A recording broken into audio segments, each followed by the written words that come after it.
Capítulo 4 O segredo da obediência radical. O ouvir a Deus no lugar secreto é uma das maiores chaves para a vida cristã de superação. Entretanto, isso deverá estar associado com seu corolário, a obediência radical. Nós ouvimos e, em seguida, praticamos. Tiago 1:22 diz: sejam praticantes da palavra, e não apenas ouvintes, enganando-se a si mesmos. Por obediência radical, eu quero dizer obediência imediata que atende à ordenança em toda a sua extensão. A obediência radical não busca estar em conformidade com os padrões mínimos, mas com a realização extravagante e ilimitada. Se Jesus disser, venda tudo, então nós venderemos tudo imediatamente. A palavra no Novo Testamento para obediência, upakoé, é composta de duas palavras gregas, upo, que significa sujeito a, e akouo, que significa ouvir. Portanto, obedecer é sujeitar-se a ouvir. A obediência envolve ouvir atentamente com o coração submisso e complacente e, em seguida, obedecer a palavra de Deus. A obediência implícita começa para cada um de nós, não em fazer boas obras, mas em sentar aos pés de Deus e ouvir sua palavra. Devoção ao lugar secreto é o primeiro grande ato de obediência do cristão. Jesus nos revelou em Marcos 3, do 33 ao 35. Quem é minha mãe? E quem são meus irmãos? Perguntou ele. Então olhou para os que estavam assentados ao seu redor e disse: aqui estão minha mãe e meus irmãos. Quem faz a vontade de Deus, este é meu irmão, minha irmã e minha mãe. A vontade de Deus naquele momento era que as pessoas se sentassem aos pés de Jesus e ouvissem sua palavra. Até cuidar primeiramente dessa responsabilidade, você ficará constantemente frustrado em sua incapacidade de descobrir a alegria da obediência radical.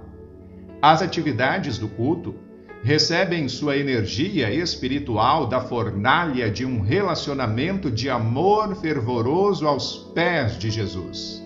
A verdadeira satisfação de servir a Jesus é descoberta quando fazemos as primeiras coisas.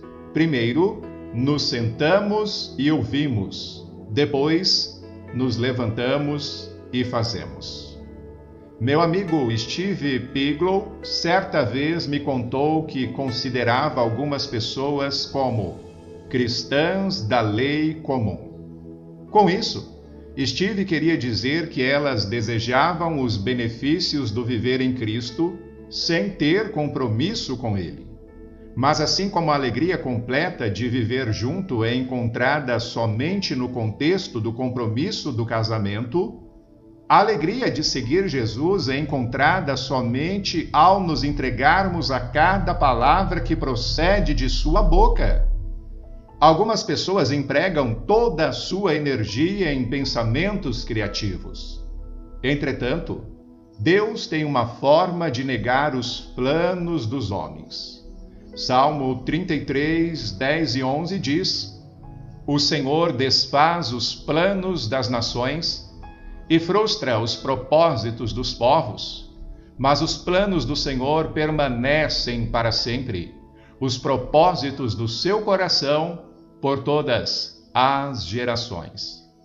Em vez de se concentrar em ser criativo, concentrem-se em ser obediente. Empregue sua melhor energia em aguardar Deus em sua presença, ouvindo sua voz e passando a agir somente quando ele tiver falado. Não há sentido em propor suas próprias ideias quando somente o conselho de Deus prevalecerá. Estou falando isso de várias formas diferentes. A chave está em ouvir e obedecer. Que prazer é ouvir sua palavra e praticá-la. Os benefícios são profundos. Subtítulo: A obediência libera a vida abundante eternamente. Jesus disse em João 12:50: Sei que o seu mandamento é a vida eterna. Portanto, o que eu digo é exatamente o que o Pai me mandou dizer. Ditas pelo Mestre, essas palavras simples contêm uma força maior do que uma leitura superficial pode revelar. Leve esse versículo para seu lugar de meditação e deixe Deus despertá-lo para o poder de vida gerado pela adoção extravagante de seu mandamento. A vida que reside em Deus flui para você mediante a obediência. Subtítulo: A obediência incorre na contemplação de Deus. Deus olha com especial interesse e afeição para quem é devotado à obediência. Ele disse em Isaías 66:2: Não foram as minhas mãos que fizeram todas essas coisas e por isso vieram a existir? Pergunta o Senhor.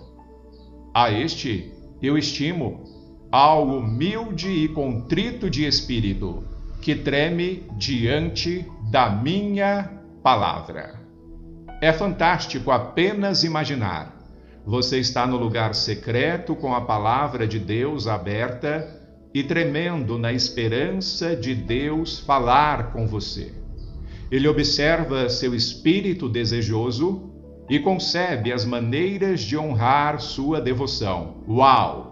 Tremer diante da palavra de Deus significa, primeiramente, que desejamos que Ele fale conosco e depois, que agiremos com pronta diligência segundo a palavra que nos der. Quando trememos diante da palavra com este tipo de antecipação aguçada, Deus fixa seus olhos em nós para nos fazer o bem. Subtítulo: A obediência gera maior intimidade. Em minha opinião, uma das afirmações mais poderosas que Jesus fez na terra está em João 14:21. Quem tem os meus mandamentos e lhes obedece, esse é o que me ama. Aquele que me ama será amado por meu Pai, e eu também o amarei e me revelarei a ele. Jesus disse que a obediência é a prova de amor, e o amor gera em nós uma intimidade incrível com o Pai. Além disso, a obediência libera a afeição de Cristo e sua disposição de revelar informações sobre si mesmo ao coração humano. Não há nada que eu deseje mais do que Jesus se manifestar a mim. Devido à esperança de contemplá-lo, adotarei quaisquer e todos os mandamentos que Deus proferir. Eu escolho obedecê-lo não porque fico empolgado em observar minha obediência mudar a vida das pessoas, mas pelo fato de sua presença ser tão doce quando o obedeço. Meu coração fica cheio de zelo por sua proximidade e a obediência apenas alimenta esse fogo. Subtítulo: A obediência cria alicerces inabaláveis. Portanto, quem ouve estas minhas palavras e as pratica, é como um homem prudente que construiu a sua casa sobre a rocha. Caiu a chuva, transbordaram os rios, sopraram os ventos e deram contra aquela casa, e ela não caiu, porque tinha seus alicerces na rocha. Mas quem ouve estas minhas palavras e não as pratica é como um insensato que construiu a sua casa sobre a areia.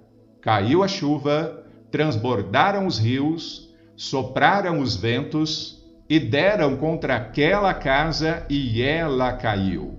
E foi grande a sua queda. Mateus 7, 24 ao 27. Você poderá perceber que as tempestades vêm tanto para aqueles que praticam as palavras de Jesus, quanto para aqueles que não as praticam. Ninguém fica incólume. As tempestades invariavelmente atravessarão o seu caminho. A única questão é: você sobreviverá? Seus alicerces serão sólidos o suficiente para suportar os ventos e as inundações? Aqueles que têm uma vida pautada na obediência radical se preparam para a tempestade e a superam. Se tão somente você tivesse prestado atenção às minhas ordens, sua paz seria como um rio, sua retidão como as ondas do mar. Isaías 48, 18. Quanto mais os ventos incidirem contra a obediência, mais sua retidão ficará evidente. Como ondas gigantes e poderosas colidindo contra a encosta com estrondos majestosos da fragrância de Deus. Naturalmente, existem muitos outros benefícios gerados pela obediência, além dos 4 que acabei de citar. Mas estou tentando manter os capítulos deste livro dentro do número de páginas planejado. No entanto, considere apenas outros 2 breves pensamentos relacionados à obediência. O primeiro chega até nós através de Maria, a mãe de Jesus. Maria nos deu uma das melhores definições de obediência. Em João 2,5, sua mãe disse aos serviçais: façam tudo o que ele lhes mandar. Os verdadeiros servos são encontrados sentados aos pés de Jesus. Em João 12, 26 está escrito: quem me serve precisa seguir-me, e onde estou, o meu servo também estará. Aquele que me serve, meu Pai, o honrará. Então, quando Jesus fala, eles apenas ficam sentados aos seus pés. Os servos não tentam dar ao mestre uma ideia melhor. Os servos não reclamam dizendo que a tarefa é estúpida. Os servos não tentam decidir se estão com vontade de obedecer imediatamente. Os servos não decidem se a tarefa está enquadrada em seu padrão de dignidade para executá-la. Eles apenas obedecem. Em Lucas 17:10 está escrito: assim também vós, quando tiverem feito tudo o que lhes for ordenado, devem dizer: somos servos inúteis, apenas cumprimos o nosso dever. Quanto mais você se aproximar de Deus, mais obediente deve se tornar. Alguns escolhem o nível de obediência em que se esforçam para evitar o pecado e escolher a retidão. Esse era o nível em que os israelitas que conheciam as leis de Deus viviam. Moisés, entretanto, conhecia a Deus. Portanto, o nível da obediência de Moisés era necessariamente maior. A questão para Moisés não era mais simplesmente: esta ação está certa ou errada? A questão era: qual é o mandamento de Deus? Quando Moisés estava na montanha em que Deus se manifestou em chamas de fogo, o mandamento era: permaneça atrás da fenda da rocha, porque se você sair de trás da rocha que o protege e vir à minha face, você morrerá. Você está tão perto de mim agora, Moisés, que se fizer um movimento errado, verá a minha face e terá uma parada cardíaca fulminante. Agora, há alguma coisa errada ou pecaminosa em sair de trás da rocha? Não. Mas quando você está próximo demais de Deus, é imperativo que siga suas instruções ao pé da letra e permaneça onde Ele colocá-lo. Isso simplesmente reforça um segredo. Quanto mais próximo você estiver de Deus, mais obediente deve se tornar.